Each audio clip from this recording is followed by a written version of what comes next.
chaque soldat avait pratiquement un lit chez l'habitant. Donc on avait un officier chez nous. Il y avait également sur la commune, sur les habitations à côté, des réfugiés belges et des réfugiés du nord de la France. J'ai commencé d'ailleurs à faire de la musique avec un réfugié qui était un champion d'harmonica, qui a fait des disques, qui passait à la radio. Un peu plus tard, je me suis mis à jouer du bandoneon.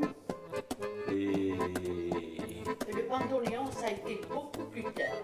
Mais là, à ce moment-là, quand tu as fait les balles clandestins, tu jouais l'accordéon et il y avait un piano. Il avait un piano dans la salle à manger chez lui. Il jouait du piano. Et après, tu as commencé à faire des balles clandestins. Il y a des photos de toi, tu as 15 ans. tout à fait au départ, vers l'âge de 10-12 ans, j'ai pris des leçons de solfège. Et par la suite, Tu avais un piano. après j'avais un piano et mon père m'a dit tiens, je vais t'acheter un accordéon. Et je me suis mis à l'accordéon. J'ai pris des leçons tout à fait au début à Camblade. Il y avait une personne qui jouait de l'accordéon. Et par la suite, très rapidement, j'étais dirigé sur Bordeaux où j'allais prendre mes cours d'accordéon pour Victor Hugo. Je partais à vélo bien sûr, avec mon accordéon sur le dos. Et à Lignan.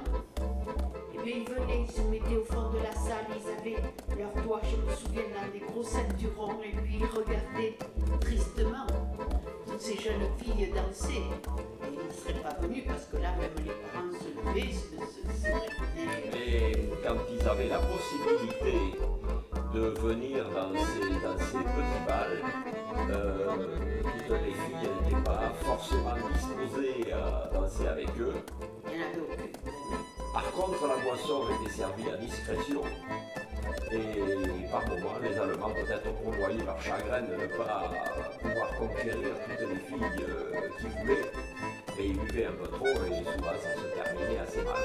Dans le bas de Quensac, il y avait une grande maison où on avait formé un orchestre avec des tréteaux et des plages. Le soir, il y a eu une bagarre générale. L'Allemand avait bu un petit peu de trop et une bagarre s'en est suivie et on s'est échappé par les portes des fenêtres. L'alerte a été déclenchée au village, je ne sais comment, et les soldats allemands armés sont descendus pour essayer de neutraliser cette bagarre. Et mon père qui était avec moi, nous avons réussi à ouvrir une porte et l'Allemand, son couteau brandi vers l'assistance et tout le monde s'est éparpillé et sauté.